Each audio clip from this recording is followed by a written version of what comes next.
Assalamualaikum warahmatullahi wabarakatuh.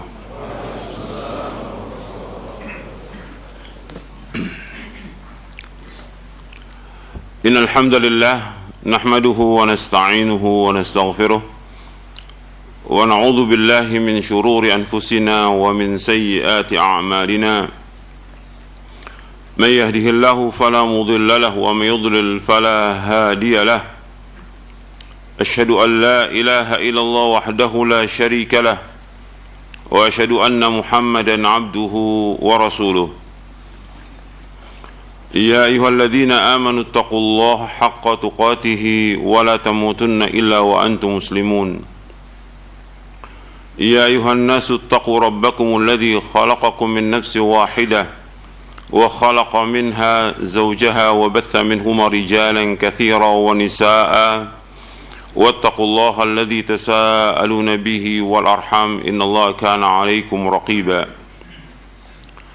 يا أيها الذين آمنوا اتقوا الله وقولوا قولا سديدا يصلح لكم أعمالكم ويغفر لكم ذنوبكم ومن يطع الله ورسوله فقد فاز فوزا عظيما أما بعد فإن أصدق الحديث كتاب الله وخير الهدي هدي محمد صلى الله عليه وعلى آله وسلم وشر الأمور محدثاتها وكل محدثة بدعة وكل بدعة ضلالة وكل ضلالة في النار. Ayolah ikhwah, azakumullah, kepada jamaah yang hadir, ikhwan dan akhwat yang mudah-mudahan dirahmati oleh Allah Ta'ala, dan kepada seluruh kaum muslimin dan muslimat yang mendengarkan kajian ini yang mudah-mudahan dirahmati oleh Allah Ta'ala. Alhamdulillah, kita bersyukur kepada Allah atas semua nikmat. Kita bersyukur diberikan oleh Allah hidayah dari Islam dan sunnah, dan masih banyak lagi nikmat yang lain yang wajib kita syukuri. Ikhwani fiddin, azakumullah, kita akan lanjutkan kajian kita dari kitab Syarah Aqidah Ahlussunnah wal Jamaah. Yang terakhir kita pembahasan poin yang ke-47.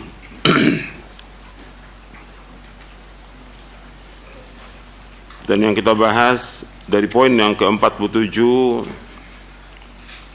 poin yang ketiga,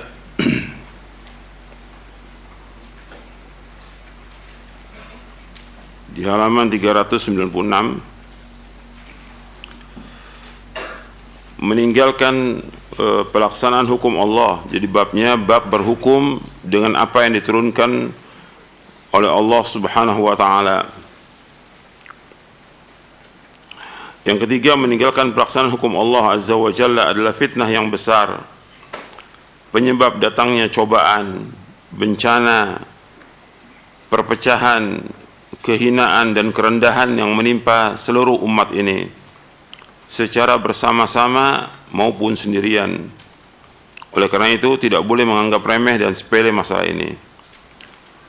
Terakhir di kajian ini, pada 2 pekan yang lalu, saya bawakan satu hadis. Saya akan ulangi hadisnya karena pada 2 pekan yang lalu saya agak keliru dalam menyampaikan hadisnya. Hadisnya diriwayatkan oleh Imam Ibnu Majah dan Al-Hakim, dan disahihkan oleh Syekh Al-Albani dalam silsilah hadits as-sahihah di juz yang pertama, yaitu dari sahabat Abdullah bin Umar. An Abdullah bin Umar qala aqbala alaina Rasulullah sallallahu alaihi wasallam faqala ya ma'syaral muhajirin khamsun idza ibtulitum bihinna wa'udzu billahi an tudrikuhun lam tadhharil fahishatu fi qaumin qat hatta yu'linu biha illa fasha fihim at-ta'un wal awja'u allati lam takun madat fi aslafihim alladhina madaw wa lam yanqusul mikyala wal mizana illa ukhidhu bis sinina wa shiddatil ma'unati wa jawri sultani 'alayhim ولم يمنعوا زكاة أموالهم إلا منئوا القطر من السماء ولولا البهائم لم يمطروا walam yanqudu ahdallahi wa ahdallahi saya ulangi, walam yamna'u zakata amwalihim illa muni'ul qatra minas sama'i walaula al-bahaim lam yumtaru walam yanqudu ahdallahi wa ahda rasulihi illa sallatallahu alaihim aduwan min ghairihim fa akhadhu ba'dha ma fi aydihim wa ma lam tahkum a'immatuhum bi kitabillahi wa takhayyaru mimma anzalallahu illa ja'alallahu ba'sahum bainahum. Dari Abdullah bin Umar radhiyallahu anhuma, ia berkata, Rasulullah sallallahu alaihi wasallam menghadap kepada kami, lalu beliau bersabda, wahai sekalian kaum muhajirin, ada 5 hal yang jika kalian terjatuh ke dalamnya dan aku berlindung kepada Allah supaya kalian tidak menjumpainya. Yang pertama dari 5 itu, lam tadharil fahishatu fi qaumin qat hatta yu'linu biha illa fasha fihi mutta'un wal awja' allati lam takun madat fi aslafihim alladhina madaw. Tidaklah tampak atau tersebar zina di satu kaum, atau tidaklah dilakukan perbuatan zina di satu kaum sehingga dilakukan secara terang-terangan, kecuali akan tersebar di tengah-tengah mereka ta'un atau wabah dan penyakit-penyakit yang tidak pernah menjangkiti generasi-generasi sebelumnya. Kemudian yang kedua, walam yanqusul mikyala wal mizana illa ukhidhu bis-sinina wa shiddatil ma'unati wa jawri sultani alaihim. Tidaklah mereka mengurangi takaran dan timbangan, kecuali mereka akan ditimpa paceklik, susahnya penghidupan, dan akan ditimpa kezaliman penguasa atas mereka. Yang ketiga, walam yamna'u zakata amwalihim illa muni'ul qatra minas sama'i walaulal bahaim lam yumtaru. Tidaklah mereka, yang ketiga, tidaklah mereka menahan zakat, tidak membayarnya, kecuali hujan dari langit akan ditahan dari mereka. Artinya hujan tidak turun, dan sekiranya bukan karena hewan-hewan, niscaya manusia tidak akan diberikan hujan, nggak akan turun hujan. Jadi turunkan hujan itu karena Allah akan memberikan kepada hewan. Kemudian yang keempat, walam yanqudu ahdallahi wa ahda rasulihi illa sallatallahu alaihim aduwan min ghairihim fa akhadhu ba'dha ma fi aydihim. Yang keempat, tidaklah mereka melanggar perjanjian mereka dengan Allah dan Rasulnya, kecuali Allah akan menjadikan musuh mereka dari kalangan selain mereka, yaitu orang-orang kafir, berkuasa atas mereka, atas umat Islam.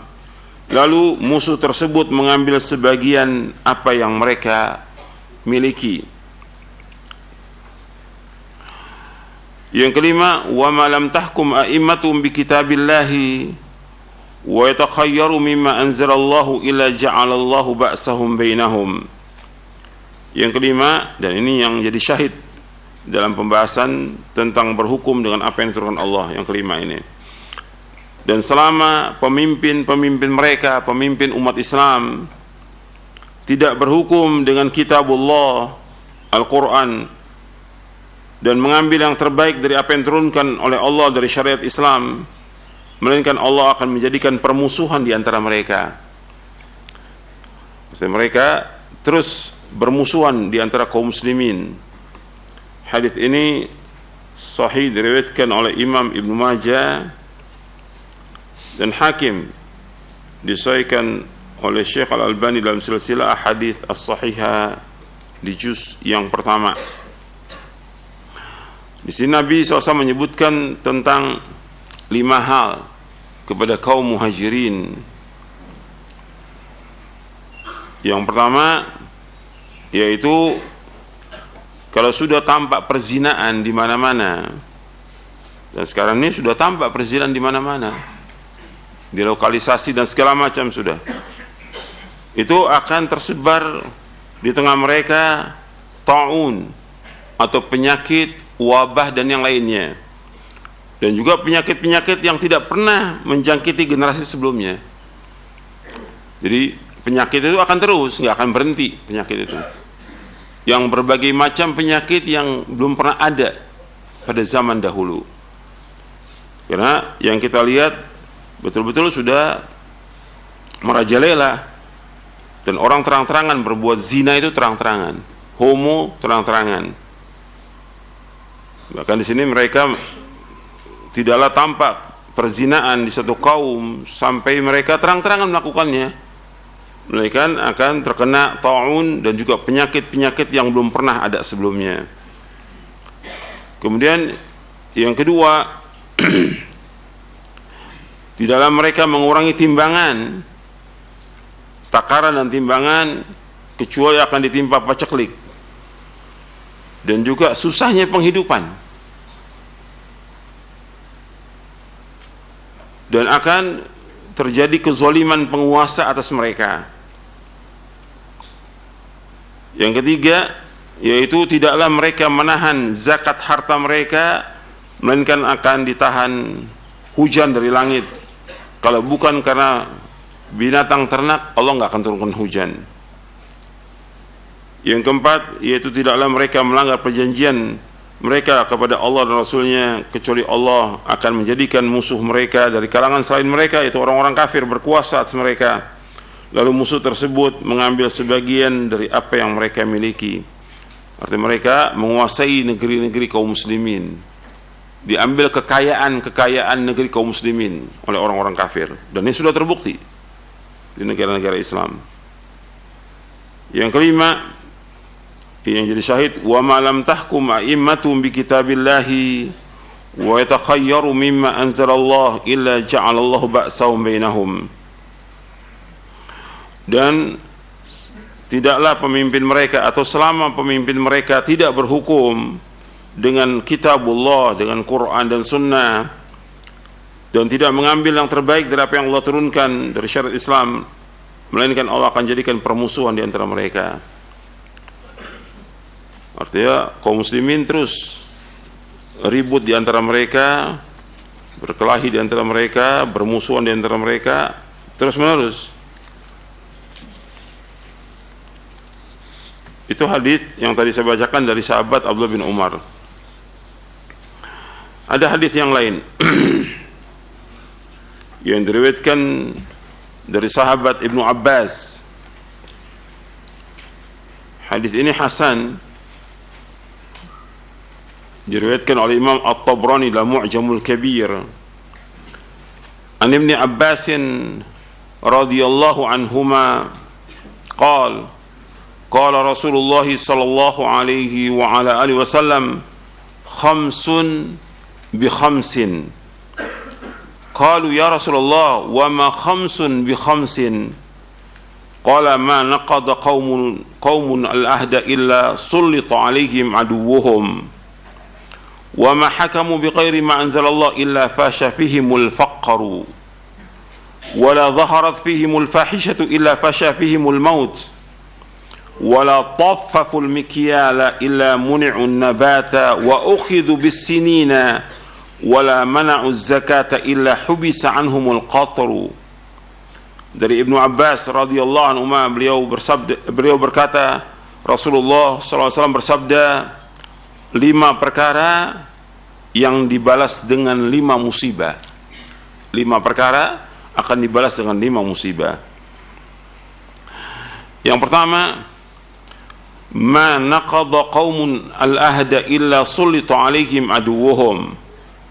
Tidaklah satu kaum menentang perjanjian kecuali musuh mereka akan menguasai, artinya menguasai umat Islam, berkuasa atas kaum muslimin atau menjajah negeri kaum muslimin atau yang lainnya. Yang kedua, wa ma hakamu bighairi ma anzalallah illa fasha fihimul faqru. Tidaklah satu kaum yang pemerintahnya berhukum dengan selain apa yang Allah turunkan, melainkan Allah akan menimpakan kepada mereka kefakiran. Jadi ketika negara itu tidak berhukum dengan apa yang Allah turunkan, maka yang terbanyak di rakyatnya itu fakir, miskin, susah, sulit. Yang ketiga, walau dhaharat fihimul fahishatu illa fasha fihimul maut. Yang ketiga, tidaklah perbuatan keji, itu perzinaan atau homo telah terjadi merajalela, maka Allah akan turunkan kematian. Artinya banyaknya kematian. Kalau perzinaan ini sudah banyak, maka yang terjadi banyaknya kematian di tengah-tengah kaum muslimin. Kemudian yang keempat, wala taffaful mikyala illa muni'un nabata wa ukhidhu bis-sinin. Yang keempat, tidaklah mereka telah melakukan kecurangan dalam takaran dan timbangan, kecuali Allah akan cegah tumbuhnya tanaman, dan Allah akan timpakan kepada mereka paceklik. Artinya tanaman itu tumbuh tapi tidak normal, adanya penyakit-penyakit, ada hama dan segala macam. Kemudian ditimpa paceklik. Yang kelima, wala mana'uz zakata illa hubisa anhumul qatru. Dan tidaklah satu kaum menolak membayar zakat yang wajib kecuali pada mereka Allah akan timpakan musibah berupa tidak turunnya hujan atas mereka. Hadis ini hasan, diriwayatkan oleh Imam At-Tabrani dalam Mu'jamul Kabir, dan dihasankan oleh Syekh Al-Albani dalam Sahih Jami' Shaghir dan juga dalam Sahih At-Targhib wa Tarhib. Jadi syahid di sini yaitu yang kedua. Jadi kalau pemerintah itu tidak berhukum dengan apa yang Allah turunkan, maka yang terbanyak kefakiran di tengah-tengah kaum muslimin. Dan ini ancaman dari Nabi SAW yang harus kita renungi, kita tetap berhati-hati, karena perbuatan dosa ini sudah banyak dilakukan oleh kaum muslimin, dari mulai yang paling besar apa? Syirik. Maka bukan mustahil Allah akan turunkan azab kepada kaum muslimin, yang kita wajib berhati-hati. Orang beriman itu selalu dalam hidupnya berjalan di antara dua sayap. Yang pertama khauf, yang kedua roja. Orang beriman berjalan di antara dua, al-khauf wa roja. Khauf, dia takut kepada Allah SWT, takut kepada azabnya, takut kepada siksanya, takut. Yang kedua raja, mengharap rahmat Allah SWT yang luas, mengharap ampunannya, mengharap kepada Allah agar dijauhkan dari malapetaka dan yang lainnya. Itu orang beriman, al-khauf war raja. Dan itu wajib kita orang beriman seperti itu. Sebab kalau kita lihat sekarang ini sudah semua dilakukan, dari mulai kesyirikan, kekufuran, kemunafikan, perzinaan, riba, dan yang lainnya banyak sekali udah. Makanya orang beriman tetap wajib berhati-hati. Jangan sekali-kali merasa aman dengan adab Allah, nggak boleh. Dan itu termasuk dosa besar. Merasa aman dari adab Allah termasuk dosa besar. Kemudian putus asa dari rahmat Allah termasuk dosa besar. Dan Allah sebutkan di dalam Al-Quran dan juga dalam kajian kitab Tauhid itu ada pembahasan tentang masalah itu. Nanti Anda melihat pembahasan kitab Tauhid. Sekarang kita masuk poin yang keempat dari syarah akidah Ahlussunnah wal Jamaah. Yang keempat, halaman 397. Hukum itu ada 3 jenis. Yang pertama, al-hukmul munazzal. Yang kedua, al-hukmul muawwal. Yang ketiga, al-hukmul mubaddal. Yang pertama, al-hukmul munazzal, arti hukum yang diturunkan oleh Allah Ta'ala. Itu syariat Allah Azza wa Jalla dalam kitabnya, itu dalam Al-Quran dan dalam sunnah Nabi-Nya Sallallahu Alaihi Wasallam. Semuanya adalah kebenaran, dan ini yang harus dilakukan oleh seluruh kaum muslimin dan juga pemerintahan kaum muslimin. Arti mereka wajib berhukum dengan apa yang diturunkan oleh Allah Subhanahu wa taala dari Al-Qur'an dan As-Sunnah. Itu yang pertama, hukum munazzal. Dan ini nasnya banyak dalam Al-Qur'an. Kemudian yang kedua, al-hukmul muawwal, hukum yang ditafsirkan. Dan ini merupakan hasil dari ijtihad para imam mujtahidin yang berkisar di antara benar dan salah, serta antara satu atau dua pahala. Sebagaimana sabda Rasulullah SAW, "Idza hakamal hakimu fajtahada thumma asaba falahu ajrani, wa idza hakama fajtahada thumma akhta falahu ajrun." Jika seorang hakim ingin memutuskan suatu hukum, lalu ia berijtihad dan ijtihadnya benar, maka ia mendapat dua pahala.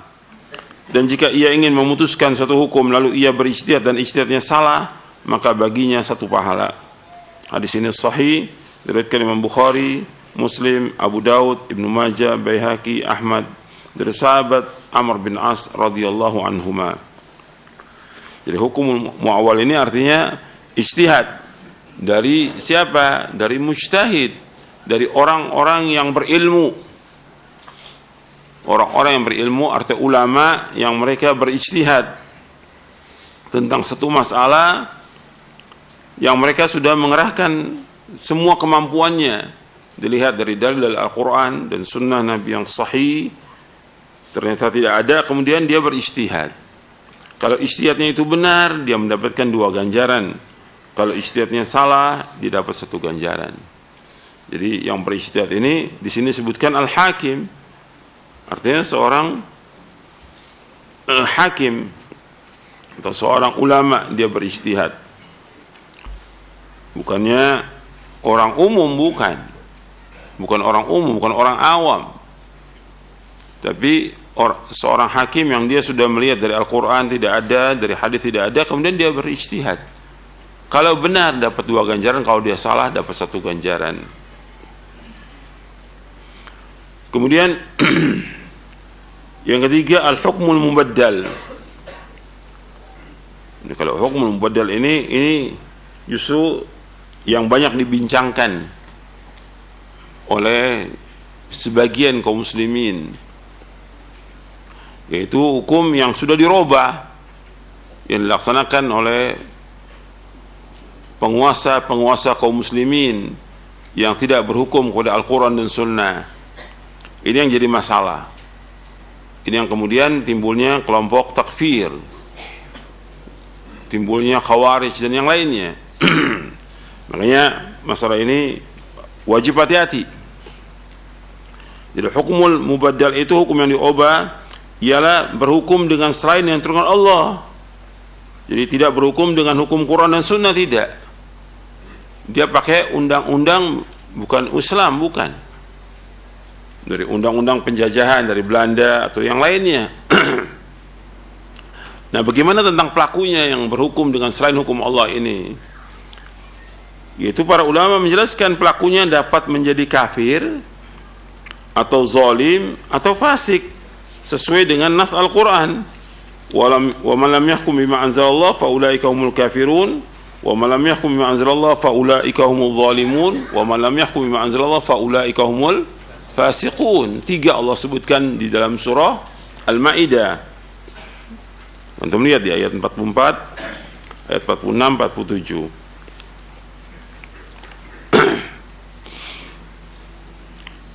Jadi orang yang tidak berhukum dengan hukum Allah itu maka dia kafir, zalim dan fasik. Arti Allah menyebutkannya itu tiga tingkatan, enggak satu. Kan yang dibahas oleh takfiriyun cuma satu, itu kafir. Padahal Allah menyebutkannya tiga. Nanti untuk melihat dalam surah Al-Maidah di situ disebutkan wa man lam yahkum bima anzalallah fa ulaika humul kafirun. Itu yang pertama. Kemudian yang kedua wa man lam yahkum bima anzalallah fa ulaika humul zalimun. Jadi ayat 44, ayat 45, kemudian di ayat 47 wa man lam yahkum bima anzalallah fa ulaika humul fasiqun.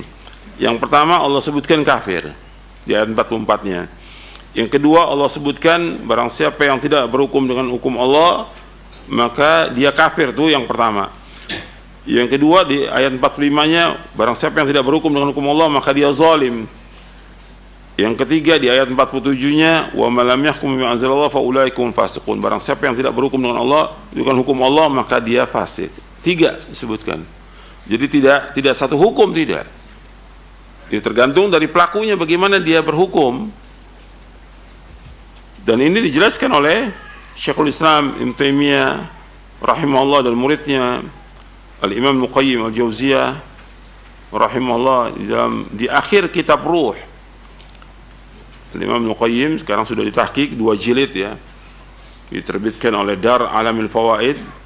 Itu di bagian akhir sekali Al-Imam Ibnu Qayyim mengatakan wa ammal hukmul mubaddalu wa huwa al-hukmu bighairi ma anzalallah fala yahilu tanfidhuhu wala al-amalu bihi wala yasugu ittiba'uhu wa sahibuhu bainal kufri wal fusuqi wal zulmi. Kata Imam Ibnu Qayyim rahimahullah yang wafat tahun 751 Hijriah di akhir kitab Ar-Ruh, kitabnya beliau di juz yang kedua di bagian akhir kata beliau adapun hukum yang diganti, yang dirobah, yaitu hukum selain dari apa yang Allah turunkan, itu berhukum dengan selain apa yang Allah turunkan, maka tidak boleh dilaksanakan hukum itu, tidak boleh diamalkan, tidak boleh diikuti. Adapun orangnya, artinya pelakunya, hakimnya, penguasanya, itu keadaannya antara kufur, fasik, dan zulm. Tidak satu hukum. Gitu. Jadi antara kekufuran, kefasikan, dan kezoliman. Lebih jelasnya kita lihat di sini. Yang kelima, tentang keadaan orang yang berhukum dengan hukum selain yang diturunkan Allah Subhanahu wa ta'ala ada sebagai berikut. Poin yang kelima di halaman 398, keadaan orang yang berhukum dengan hukum selain yang turun Allah Azza wa Jalla adalah sebagai berikut. Kalau ia meninggalkan hukum Allah Azza wa Jalla dan menganggap halal perbuatannya tersebut, atau karena memandang bahwasanya ia dibebaskan memilih dalam masalah ini, atau berpendapat bahwa hukum Allah Subhanahu wa ta'ala tidak layak untuk mengurusi problem-problem masyarakat, atau bahwa hukum selain hukum Allah lebih baik bagi mereka, maka orang inilah kafir, keluar dari agama Islam setelah terpenuhi syarat-syarat dan tidak ada penghalang. Terpenuhi syarat-syarat dan tidak penghalang. Ini sudah kita bahas dalam prinsip Ahlussunnah wal Jamaah terhadap masalah kufur dan takfir. Sudah kita bahas ini. Ini sesuai dengan apa yang difatwakan oleh para ulama yang lurus dalam pemahaman agama. Kalau ia meninggalkan hukum Allah Subhanahu wa ta'ala karena hawa nafsu, maslahat, rasa takut, atau karena suatu penafsiran sementara ia mengakui hukum Allah itu dan ia yakin bahwa ia salah dan menyimpang, maka ia terjatuh pada kufrun asghar, kekufuran yang kecil, dan dianggap melakukan perbuatan yang lebih besar dosanya daripada makan riba, dan lebih besar pula daripada zina, lebih keras daripada minum khamar. Hanya saja kekafirannya adalah kufrun duna kufrin, kekafiran di bawah tingkat kekafiran sesungguhnya, yaitu kekafiran yang tidak mengeluarkan dari Islam. Sebagaimana disampaikan oleh para imam salaf dan ulama-ulama mereka, nas yang paling jelas tentang kufrun duna kufrin adalah athar dari Ibnu Abbas radhiyallahu anhuma ketika menafsirkan ayat dalam surah Al-Maidah ayat 44, wa man lam yahkum bima anzalallahu fa ulaika humul kafirun. Barang siapa yang tidak berhukum dengan apa yang Allah turunkan, maka dia adalah orang kafir. Penjelasan mereka ini kafir dijelaskan karena perlu pada penjelasan. Diriwayatkan dari Ibnu Tawus dari ayahnya, yaitu Tawus bin Kaisan rahimahullah. Tawus bin Kaisan rahimahullah berkata, Ibnu Abbas pernah ditanya oleh seseorang tentang tafsir ayat wa man lam yahkum bima anzalallahu fa ulaika humul kafirun. Barang siapa yang tidak memutuskan dengan apa yang diturunkan Allah, maka mereka itulah orang-orang kafir.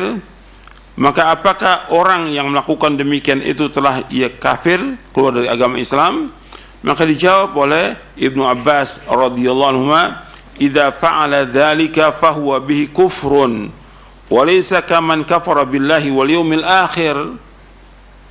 Jadi orang yang melakukan demikian maka ia kufur, namun tidak seperti orang yang telah kafir Allah dan Rasulnya. Tidak kafir seperti orang yang kufur kepada Allah dan hari akhir. Artinya kufrun duna kufrin. Kalau orang yang dia berhukum karena kebodohan, karena ketidaktahuan dia, maka dia tidak dikafirkan. Tidak dikafirkan. Jadi nggak bisa langsung dikafirkan. Ibnu Abbas menafsirkan ayat ini yang dimaksud adalah kufur dan riwayatnya sahih. Hampir seluruh kitab tafsir muat ini perkataan Ibnu Abbas. Seluruh kitab tafsir. Dan riwayatnya sahih. Para ulama sudah menjelaskan. Bahkan Syekh Ali Hasan sudah menulis ini. Syekh Ali Hasan, beliau tulisnya tahun 1989.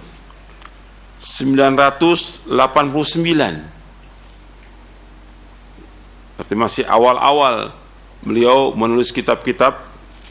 Beliau tulis ini, judulnya Al-Qaulul Ma'munu fi takhriji ma warada an Ibni Abbas fi tafsiri wa man lam yahkum bima anzalallahu fa ulaikumul kafirun. Katabahu Ali bin Hasan Ali Abdul Hamid Al-Halabi Al-Athari rahimahullah rahmatan wasi'ah. Artinya beliau sudah menulis tentang riwayat Ibnu Abbas ini sahih yang dikumpulkan dari seluruh kitab tafsir gitu. Dan sanadnya sahih. Jadi Al-Qaulul Ma'mun fi takhriji ma warada an Ibni Abbas fi tafsiri wa man lam yahkum bima anzalallahu fa ulaikumul kafirun. Bukunya tipis, Kutaibat ini Qaulul Ma'mun ini. Beliau sudah tulis 33 tahun yang lalu rahimahullah rahmatan wasi'ah. Dan beliau jelaskan bahwa riwayat-riwayat itu sahih. Adapun orang-orang harokin, orang-orang hizbiyin, takfirin mendoifkan hadis itu. Artinya mendoifkan akar ini. Karena maunya mereka semua penguasa kafir. Maunya mereka kafir udah. Kalau Ahlus Sunnah tidak. Ahlus Sunnah itu orang yang tahu tentang dalil dan paling sayang.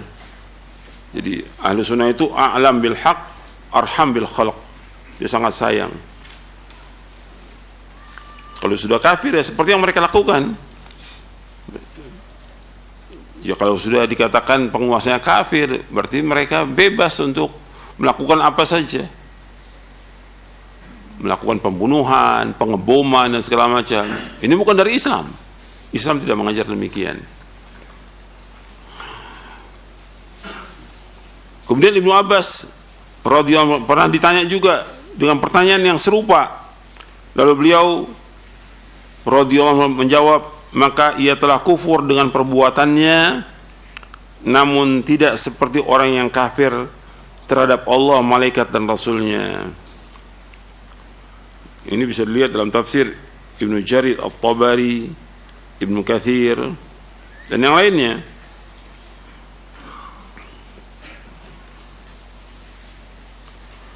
Kalau Syekh Ali menulis kitab tipis ini Qaulul Ma'mun, kalau Syekh Salim nulis lebih tebal lagi, dibawakan semua keterangannya dalam kitabnya Qurratul Uyun fi Tashihi Tafsiri Abdullah bin Abbas.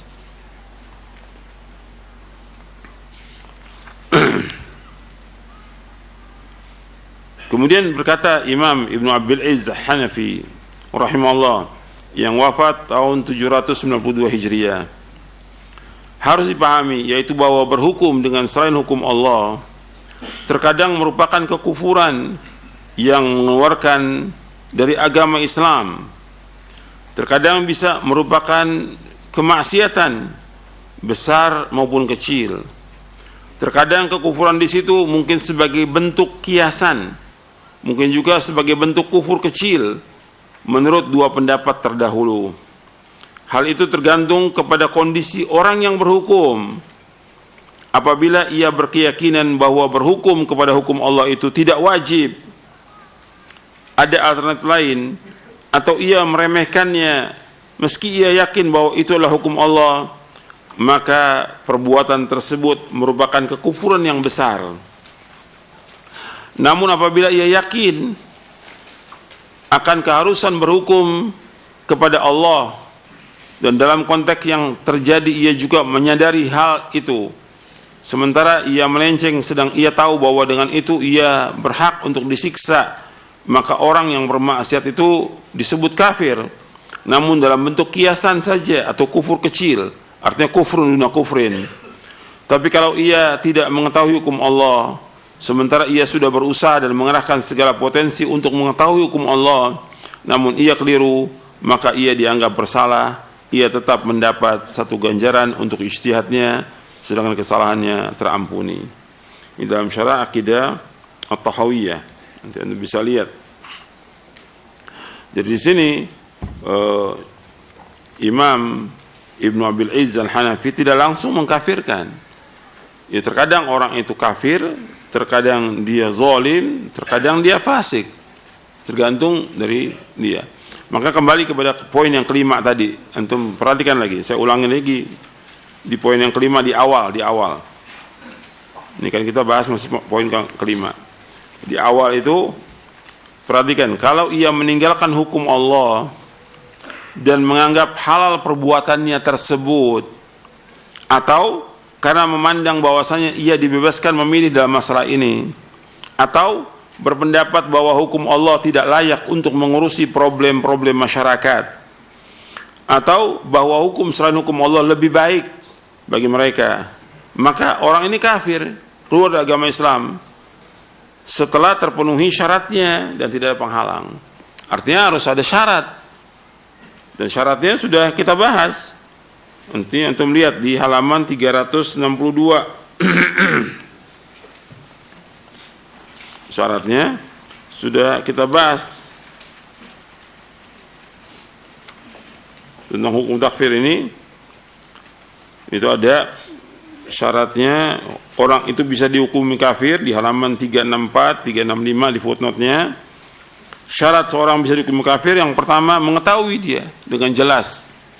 Artinya dia orang yang tahu tentang hukum Allah yang wajib dilaksanakan. Kalau dia tidak tahu, berarti tidak terpenuhi syaratnya. Yang kedua, dilakukan dengan sengaja, dengan sadar. Yang ketiga, tidak ada paksaan. Kalau seandainya satu aja dia tidak tahu, dia jahil, maka harus sampaikan hujah dulu kepada dia, tidak langsung dikafirkan.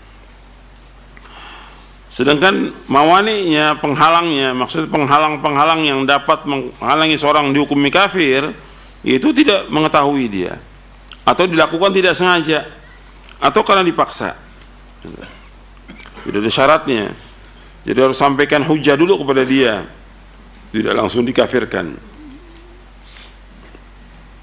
Dan ini urusannya urusan ya para ulama yang dekat dengan ulil amri untuk menyampaikan itu, untuk menegakkan hujah. Ya para ulama tanggung jawab yang dekat dengan ulil amri untuk mengingatkan ulil amri. Itu urusan mereka. Jadi kalau gampang-gampang mengkafirkan gak ada manfaatnya. Yang ada ya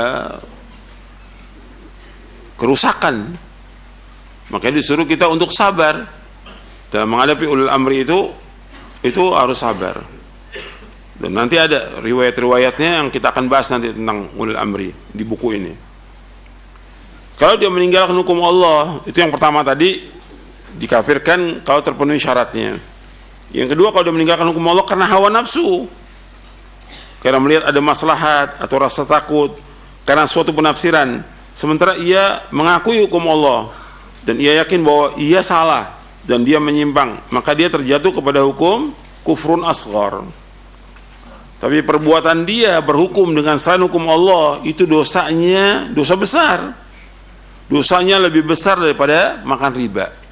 Dosanya lebih besar daripada zina. Dosanya lebih besar daripada minum khamr.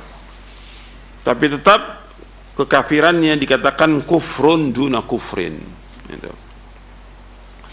Jadi kita nggak boleh meremehkan penguasa yang tidak berhukum dengan Allah, kita nggak boleh meremehkan. Tapi ini yang wajib melaksanakannya adalah para ulama untuk mengingatkan itu para ulama. Kalau memang kita nggak tahu bagaimana alasannya mereka, ya jangan menghukumi. Kita sabar aja. Yang sudah jelas, yang ada pada penguasa itu kezaliman, dan itu melekat di antara dari seluruh penguasa, yang melekat selalu ada kezaliman terhadap rakyatnya. Tidak berhukum dengan hukum Allah itu umum. Wa man lam yahkum bima anzalallahu fa ulaika humudz zalimun. Dan juga mereka fasik. Ketika kafir itu kita wajib berhati-hati, karena kafir itu mengeluarkan orang dari Islam. Berarti dia, kalau dikatakan dia kafir, dia kalau dia meninggal disolatkan atau tidak? Tidak, karena kafir. Beda dengan zalim atau fasik. Kalau kafir berarti keluar dari Islam. Kalau meninggal dia tidak disolatkan, kemudian dikuburkan di pemakaman orang-orang kafir. Kalau dia kafir berarti dia di hari kiamat tempatnya di mana? Neraka, kekal selama-lamanya. Yang itu yang diyakini oleh siapa? Khawarij. Itu. Makanya nggak gampang tuh mengkafirkan orang, berat. Ketika mengatakan penguasa ini kafir, berat hukumannya. Mengeluarkan seorang dari Islam bukan masalah kecil. Sedangkan dia tidak tahu dan dia belum menyampaikan, belum bertemu dengan penguasa. Itu kan urusannya para ulama yang menyampaikan itu. Kalau kita sudah menyampaikan kemudian dia tidak mau terima, urusan dia dengan Allah. Kan ada riwayat-riwayat yang menjelaskan demikian. Antum lihat di halaman 568. 568. Poin yang ke-74. Poin yang ke-74.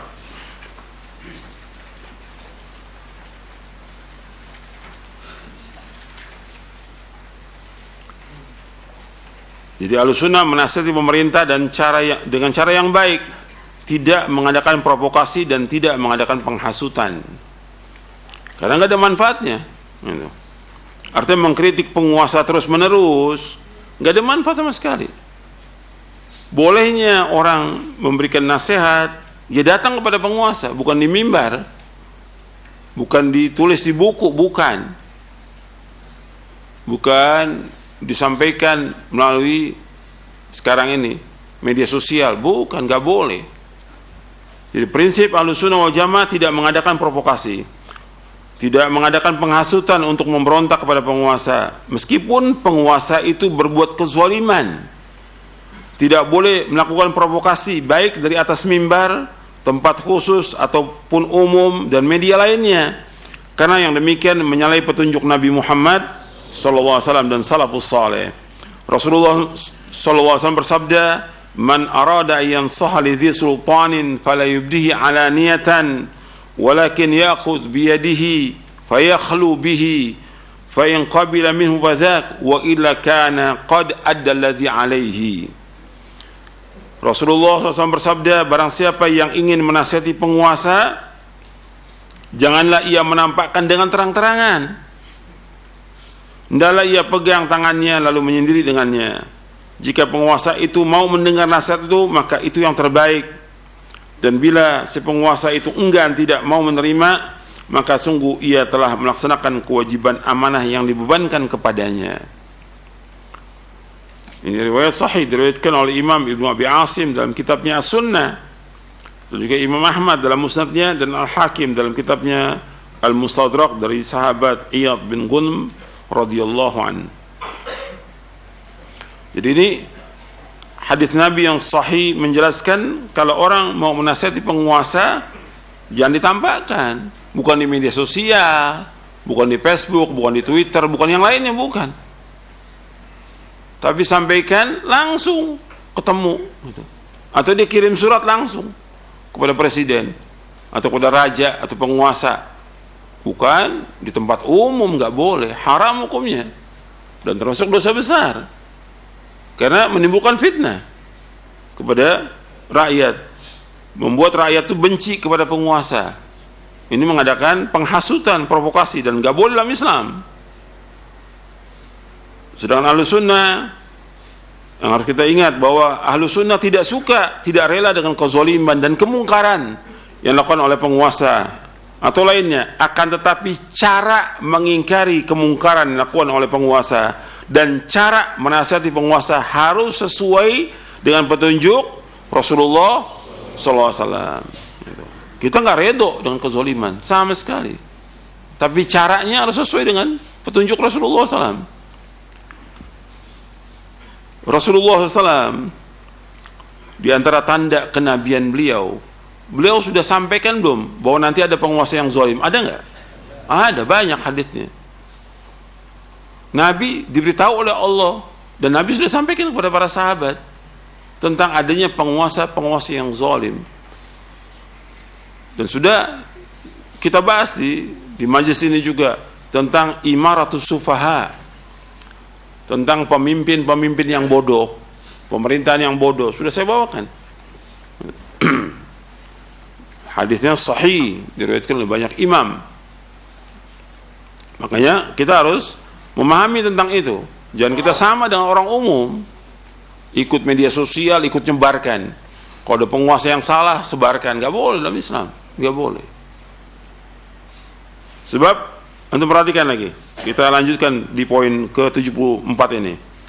Di halaman 569. Menjelek-jelekan penguasa, membeberkan aibnya, serta menyebutkan kekurangannya, menampakkan kebencian kepadanya di hadapan umum atau melalui media lainnya, dan mengadakan provokasi. Hal tersebut bukan cara yang benar. Bahkan cara ini menyalahi petunjuk Nabi Muhammad SAW. Berdosa karena menyalahi sunnah, menimbulkan kerusakan dan bahaya yang lebih besar, serta tidak ada manfaatnya. Orang yang melakukan hal demikian akan dihinakan oleh Allah nanti pada hari kiamat. Dihinakan oleh Allah, nggak ada manfaatnya. Sekarang antum ngomong apa aja tentang kejelekan penguasa, nggak ada manfaatnya. Siapa yang mau dengar? Atau yang ikut di channel antum 1 juta orang, nggak ada manfaatnya. Semakin banyak yang nulis, yang ikut, antum semakin banyak apanya? Dosanya. Semakin banyak dosanya, nggak ada manfaat sama sekali. Nabi sudah memberikan solusi, datangi kalau memang bisa untuk datangi. Kalau nggak, antum kirim surat kepadanya. Enggak, ya sudah diam, bagus diam. Karena nggak ada manfaat juga. Antum ceritakan semua aibnya penguasa, nggak akan merubah sesuatu sama sekali. Ya tetap berkuasa dan nggak ada perubahan sama sekali. Tapi antum dosa dan terus berdosa besar, bukan dosa kecil. Rasulullah SAW bersabda, "Man akrama sultanallahi tabaraka wa ta'ala fid dunya, akramallahu yaumal qiyamah. Wa man ahana sultanallahi tabaraka wa ta'ala fid dunya, ahanahu Allahu yaumal qiyamah." Barang siapa yang memuliakan penguasa di dunia, maka Allah akan memuliakannya pada hari kiamat. Itu yang benar itu. Antum di robah itu kalimatnya salah. Yang benar, barang siapa yang memuliakan penguasa di dunia, maka Allah akan memuliakannya pada hari kiamat. Itu yang benar kalimatnya. Barang siapa yang memuliakan penguasa di dunia, maka Allah akan memuliakannya pada hari kiamat. Dan barang siapa yang menghinakan penguasa di dunia, maka Allah akan hinakan dia pada hari kiamat. Hadis ini hasan, diriwayatkan oleh Imam Ahmad dalam musnadnya dari sahabat dari Abu Bakar dari Nufai bin Al-Harith, dari Nufai bin Al-Harith radhiyallahu anhu. Hadis ini hasan dan dihasankan oleh Syekh Al-Albani dalam silsilah hadis as-sahihah. Imam Ibnu Abi Asim, di situ juga ada kesalahan itu. Imam Ibnu Abi Asim, kurang abi di situ.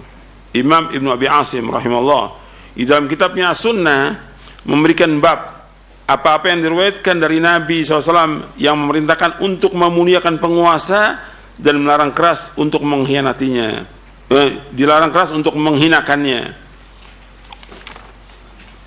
Kemudian Nabi SAW menyuruh kepada kita untuk bersabar terhadap kezaliman penguasa, dan kesabaran itu Allah akan berikan ganjaran yang besar.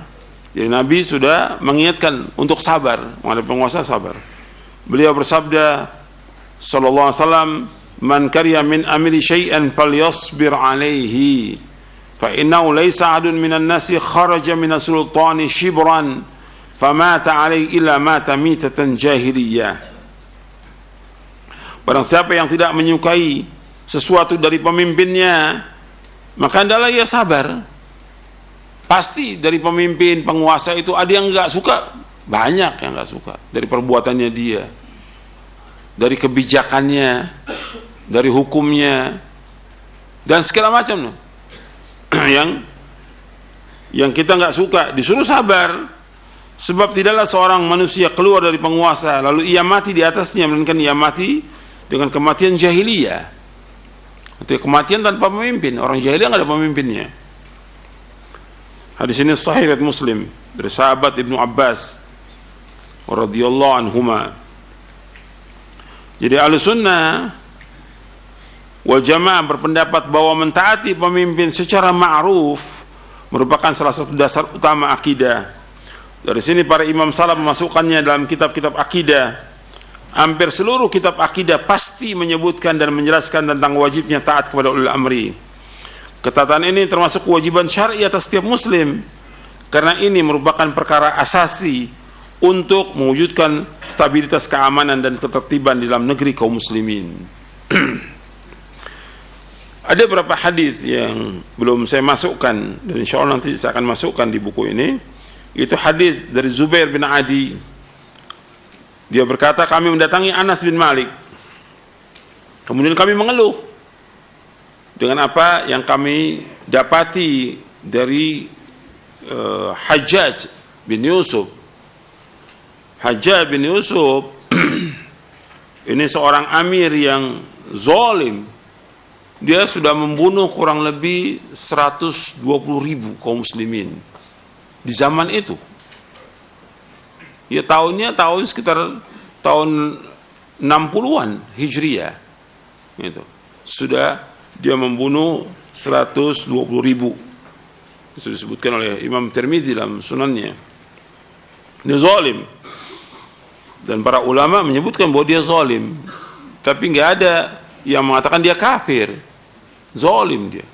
Dan menumpahkan darah dia. Zalim. Anas bin Malik radhiyallahu mengatakan kepada para tabi'in yang datang mengeluhkan tentang Hajjaj bin Yusuf ini. Dan ini ada beberapa orang yang dibunuh dari orang-orang yang utama, yang mulia. Seperti dia membunuh Abdullah bin Zubair, membunuh Sa'id bin Jubair, dan yang lainnya banyak orang-orang yang utama yang dibunuh oleh Hajjaj bin Yusuf. Anas bin Malik mengatakan isbiru fa innahu la ya'ti 'alaikum zamanun illa walladhi ba'dahu asharru minhu hatta talqaw rabbakum. Qala sami'tu min nabiyyikum sallallahu alaihi wasallam. Kata Anas bin Malik radhiyallahu anhu, isbiru, sabarlah. Tidaklah datang kepada kalian satu zaman melainkan zaman itu yang sesudahnya lebih jelek. Sampai kalian bertemu dengan Rabb kalian. Aku mendengar hadis ini dari Nabi kalian. Hadis ini sahih, diriwayatkan oleh Imam Bukhari di dalam Kitabul Fitan, diriwayatkan juga oleh Imam Ahmad dalam musnadnya dan yang lainnya. Kemudian hadis ini Nabi menyebutkan la ya'ti 'alaikum zamanun illa walladzi ba'dahu asyarr minhu. Tidak datang suatu zaman melainkan yang sudahnya lebih jelek. Artinya yang pertama, yang terbaik ya zaman Nabi SAW. Para sahabatnya merupakan khairun nas, sebaik-baik manusia. Kemudian setelah itu khulafaur rasyidin, itu yang terbaik. Tapi kemudian setelah khulafaur rasyidin, nah mulai itu berkurang. Terus seperti itu. Mesti keadaan yang sesudahnya dari penguasa lebih jelek. Dan setelah itu zamannya muluk, raja-raja dari Bani Umayyah, kemudian Bani Abbasiyah, terus kezaliman yang luar biasa itu. Maka disuruh kita untuk apa? Sabar, isbiru. Kemudian juga Nabi bersabda sallallahu alaihi wasallam, innakum satalqauna ba'di atharatan fasbiru hatta talqauni 'alal haud. Kata Nabi SAW, sesungguhnya kalian akan menemukan sesudah wafatku athara. Athara itu penguasa-penguasa yang dia mementingkan dirinya sendiri, tidak ngurusin rakyat. Pokoknya dia mengumpulkan kekayaan untuk dia sendiri dan keluarganya. Rakyat masa bodoh, miskin. Itu athara namanya. Makanya kata Nabi, fasbiru, sabarlah kalian, hatta talqauni al-haud, sampai kalian bertemu aku nanti di telaga. Hadis ini sahih, diriwayatkan oleh Imam Bukhari, Muslim, Ahmad, dari Abdullah bin Zaid bin Asim, dari sahabat Abu Sa'id al-Khudri. Jadi antum perhatikan bahwa keadaan penguasa itu semakin jauh dari masa kenabian, semakin jauh dari masa khulafaur rasyidin, semakin jauh dari Quran dan Sunnah. Itu mesti udah. Ini sunatullah, Nabi menyebutkan. Jadi Nabi sudah menyebutkan sallallahu alaihi wasallam, fa innahu la ya'ti 'alaikum zamanun illa wa ba'dahu syarrun minhu. Dalam riwayat yang lain di Sahih Bukhari asyar, dalam riwayat yang lain disebutkan syarrun minhum. Tidaklah datang satu zaman melainkan yang sudahnya dari zaman itu lebih jelek daripada sebelumnya. Jadi penguasa yang ada itu mesti sesudahnya lebih jelek, nggak akan lebih bagus. Secara umum demikian. Ini yang bersabda Rasulullah SAW. Jadi jangan antum berharap, oh nanti insya Allah penguasa yang ada mesti lebih baik. Nggak mungkin. Mesti lebih jelek. Karena nasnya seperti itu. Ada yang baik ya paling satu atau dua, yang lainnya jelek. Contoh, setelah Khulafaur Rasyidin, kemudian setelah itu dipimpin oleh Muawiyah bin Abi Sufyan, kemudian Yazid bin Muawiyah dan seterusnya. Tapi kemudian setelah itu ada siapa di situ? Tahun ke-100 siapa? Umar bin Abdul Aziz, penguasa yang adil, nggak jelek dia, adil. Tapi setelah itu kemudian jelek lagi. Jadi ada seperti itu. Jadi tetap kita wajib untuk apa? Untuk memuliakan penguasa, jangan dijelekan. Yang ada ketika menghadapi penguasa yang zalim, yang ada apa? Ada kewajiban ibadah itu apa? Sabar. Sabar, sudah sabar. Yang bisa kita laksanakan sebagai rakyat, laksanakan. Kita sholat nggak dilarang, Jumat nggak dilarang, pengajian nggak dilarang. Selama itu tetap jalankan, gitu. Dan kita masih bisa melakukan ibadah-ibadah yang lain. Adapun hak kita tidak terpenuhi, ya kita sabar, gitu. Kita disuruh sabar. Tapi menjelekkan penguasa, membuka aib penguasa, ini nggak ada manfaat sama sekali. Dan tidak akan merubah sesuatu, nggak akan merubah sesuatu. Yang ada kepuasan aja, puas gitu. Dan senang orang kalau ada orang menjelekkan penguasa. Itu pengajian yang hadirnya ribuan, gitu. Senang dia. Seperti zaman dulu ada yang seperti itu. Tapi nggak ada manfaat, nggak ada perubahan sama sekali. Yang ada mafsadah. Penguasa dengan kekuatannya, dia akan penjara si dai. Kemudian apa? Akan membunuh orang-orang yang melawan penguasa itu. Yang ada suruh sabar. Dan ini di bab-bab selanjutnya di 75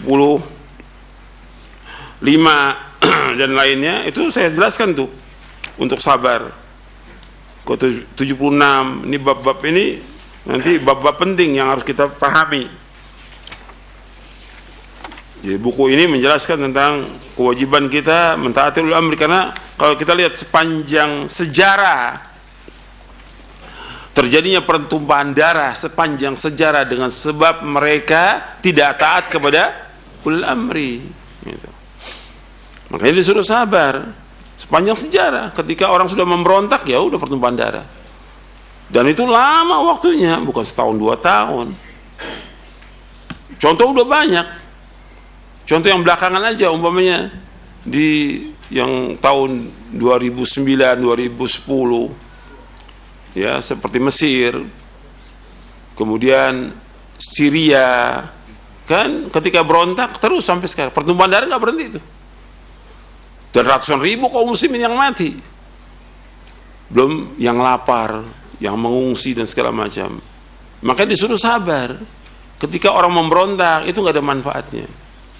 Kan awalnya sebelum memberontak apa dulu yang mereka lakukan? Enggak, yang tadi yang kita bahas. Sebelum mereka memberontak apa dulu? Mengkafirkan penguasa. Itu yang kita bahas. Sebelum mereka memberontak, mereka kafirkan dulu penguasa. Pokoknya kafir. Setelah udah menyatakan kafir, karena kafir penguasa, kita harus berontak. Itu yang terjadi. Dan di Indonesia sudah berkali-kali, dari mulai zaman Soekarno yang seperti ini. Dan gak ada manfaatnya sama sekali. Yang ada pertumpahan darah. Disuruh kita sabar. Disuruh kita sabar. Makanya orang beriman itu kita harus sabar. Gitu. Yang paling penting kita dalam kondisi yang seperti ini sabar dan banyak mendekat kepada Allah. Adanya penguasa yang zolim dengan sebab apa? Dosa kaum muslimin. Adanya penguasa yang zolim dengan sebab dosa-dosa kaum muslimin. Kalau dosa kaum muslimin dilakukan apa? Tobat kepada Allah. Tobat. Bukannya memberontak. Tobat, kita ini banyak dosanya. Kenapa Allah angkat penguasa yang zolim, yang tidak sayang kepada rakyatnya? Ya karena umat Islam berdosa. Wajib bertobat kepada Allah, memperbaiki diri. Itu yang paling penting, kita harus memperbaiki diri. Yang wajib bagi kita, ya ayyuhalladzina amanu qu anfusakum wa ahlikum nara. Wahai yang beriman, jaga diri kamu dan keluarga kamu dari neraka. Itu yang paling penting sekarang ini. Kita urus diri kita, keluarga kita. Itu jaga. Didik mereka di atas Islam dan Sunnah. Itu kewajiban kita semuanya. Nggak usah urusin penguasa. Kita nggak akan mampu sama sekali. Dan atau orang-orang yang di atas juga yang suka bermain dengan politik juga nggak akan mampu. Dan sia-sia waktunya habis gitu. Mencari kesalahan penguasa, nggak ada manfaatnya. Yang ada dia hancur dengan dirinya. Dia nggak ngurus dirinya, nggak ngurus istrinya, nggak ngurus anaknya, hancur semuanya.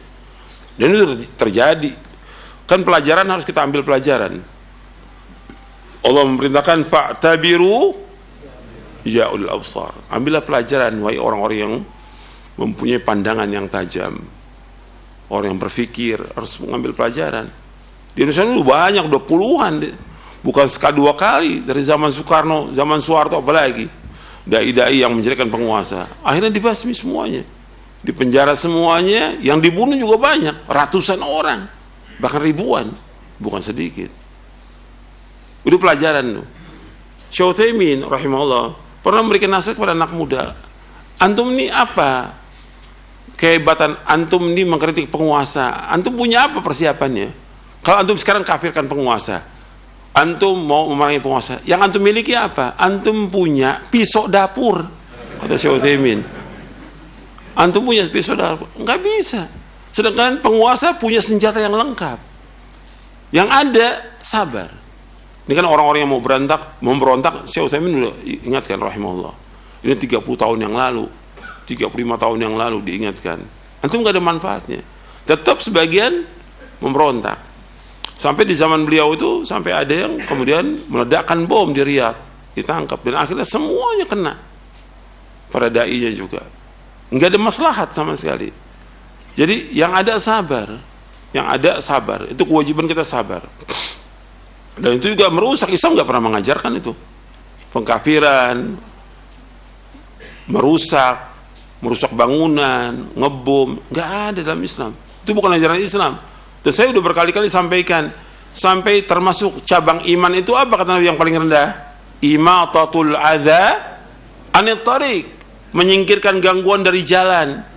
Kalau ada duri, ada besi, ada pecahan kaca, kita suruh singkirkan. Nggak mungkin kalau Islam sudah mengatakan begini, nggak mungkin Islam menyuruh untuk mengganggu kaum muslimin, meledakkan bom, nggak mungkin. Sedangkan duri aja harus kita singkirkan dari jalan. Ini harus dipahami. Dan kalau kita udah bicara seperti ini, bahwa justru inilah prinsip ahlu sunnah wal jamaah. Tapi tetap aja dari orang-orang munafikin, dari orang-orang mujrimin, menuduh dakwah salaf apa? Radikal, keras. Berarti di buku ini udah pembahasannya jelas nih, bagaimana sikap kita kepada penguasa yang zalim. Nanti apalagi kalau kita baca nih, dalilnya tambah banyak ini, dalilnya tambah banyak gitu. Dan saya tambahkan dalilnya insya Allah banyak sekali yang disuruh kita sabar, karena nggak ada manfaatnya. Kekuatan penguasa luar biasa, kita lemah, yang ada sabar. Doakan kebaikan untuk mereka. Ketika bangun tengah malam, kita doakan kebaikan. Mudah-mudahan ada kebaikan buat mereka. Kita juga yang pertama kali doakan buat diri kita, keluarga kita, orang tua kita. Makanya kata Fudail bin Iyad, kalau ada doa yang mustajab, aku doakan buat siapa? Penguasa.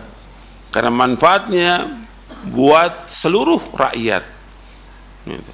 Kalau doa kejelekan nggak ada manfaatnya. Kalau kita doakan, insya Allah akan ada perubahan. Tapi kalau kita kritik, melawan, nggak akan ada perubahan. Yang ada tambah kekacauan. Jadi ajaran Islam ini, Masya Allah, justru ajaran Islam ini sayang kepada umat. Gitu. Ya, saya pikir ini yang bisa saya sampaikan dan bermanfaat untuk saya untuk sekalian. Wassalamualaikum Muhammadin sallallahu alaihi wasallam wa akhiru da'wana alhamdulillah rabbil alamin subhanakallahumma bihamdik asyhadu an la ilaha illa anta astaghfiruka wa atubu ilaik. Assalamualaikum warahmatullahi wabarakatuh.